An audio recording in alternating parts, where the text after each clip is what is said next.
Welcome to Kyle's Corner. I'm Kyle, and I'm in a corner. Well, I'm actually in a drumming box. This is the DSA Extra Hits Drum Lab. This is where DSA drummers have the opportunity to practice, get ready for their lessons, their classes, their performances, and their recording. I was dropping some cymbals off back here in the lab because some drummers are going to come back here and practice. And I was thinking, how are you doing? Well, more specifically, how are you practicing? Do you know what you're practicing? Do you know how to practice? Honestly do. But we talking about practice, man. What are we talking about? Practice? We're talking about practice, man. I want to share some quick tips and some ideas and concepts to get you to practice more efficiently and effectively on the drum set. Well, majority of the time, us drummers only practice two things, either drum groove or drum fills.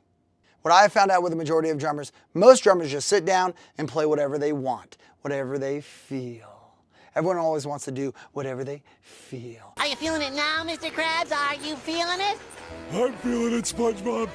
Well, you know what? You should practice with purpose. Practice with intent. Make sure you know what you're working with. It's okay to do whatever you want, but first, practice with intent. Figure out what you want to work on and get it done. One of the biggest secrets that I could share about practicing the drums is have your sticks in your hands. Like right now. Like have your sticks, right? Go get them. Stop the video. Go get your sticks. Have your drumsticks in your hands. I've shared this with thousands of drummers. You don't always need to be in a studio, on stage, or on your drum set to get better on the drums. The biggest thing you can do is have your drumsticks in your hands right now. Just do singles, do doubles, work on a small rudiment. Have your drumsticks in your hand when you're watching a YouTube video. Have your drumsticks in your hand when you're watching a Netflix movie. The point is to have your drumsticks in your hands as much as you can, and that will help you when you get on the drum set. You may have heard this one before. Practice like performance. That's right. Believe that you're there. Know that you're on stage. Think that you're in front of that crowd. For some of you, it may get you a little bit nervous, but I want you to believe that you're in front of that crowd and on stage. Just picture them in their underwear. Most drummers practice too low. Their gear, that is. Their snare drum's too low, their hi-hat's too low, their crashes are too low.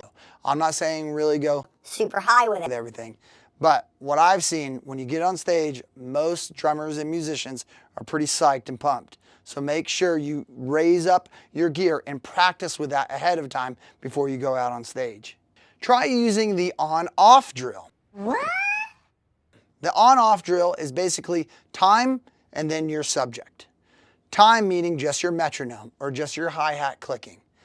On, just your groove or just your drum fill or your hit that you're working on. Play off and then play on. Try it with time, and then after you're done with the on-off drill, play it with a groove and then get into your fill or to your hit. So now you're getting better by using the on-off drill. My favorite thing to do when practicing is doing ISO drills. What are ISO drills?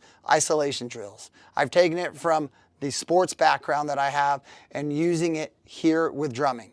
Work on that specific thing. Don't play a lot of notes, don't play a lot of things, don't go really fast. Work on that one fill, work on that one groove, work on that one hit, work on that one double. Whatever it is, just work on that alone.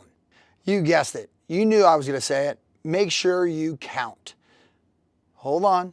Every time we tell drummers to count, they go, well, I don't really like the count. I just like the feel. I'm feeling it. Feeling's great, and you should feel when you play the drums, but you should learn how to count. And it's no different than learning your drum notation, which would lead us to the word drum reading, drum notation. And again, most drummers check out because they go, why would I want to read if I'm playing the drums? Boring. It's not that hard. It's very simple. All you're really going to be doing is counting 1 part, 2 part, 3 part maybe, or 4 part counting systems, and you're going to be off and playing your drums. It's a lot like Google Maps, you guys. It's a lot like Apple Maps. Really, when you need to go somewhere, you punch it in, you get the directions, and you go. And you use it like once. Because next week when you go to the same spot, you're like, oh, I kind of remember this. I don't need it. That's exactly what counting and drum notation is. You can use it once or twice, and then once you get your song down, now you know what you're doing. And in fact, you will learn more and get there faster by counting and using drum notation. A big question that I get asked, should I use a metronome? Yeah, no. Yeah, yes. Well, kind of. What? Bro, what are you talking about, man? It just depends on what you're doing. If you're doing the on-off drill, yes, that metronome with time will help you. If you're doing an isolation drill, maybe you don't need the metronome going because you're just specifically working on that one groove that you need, and maybe you need it without time. A metronome is very resourceful and amazing, but you do not need it all the time. Work out what you need, get what you want, then put it with a metronome and rock and roll. That's what I'm talking about! I'm Kyle, and this has been Kyle's Corner. Thanks for watching. Hopefully this has been helpful and you've gotten some good ideas and some tips. Go have fun on the drums, and I'll see you guys next time. Thanks for watching.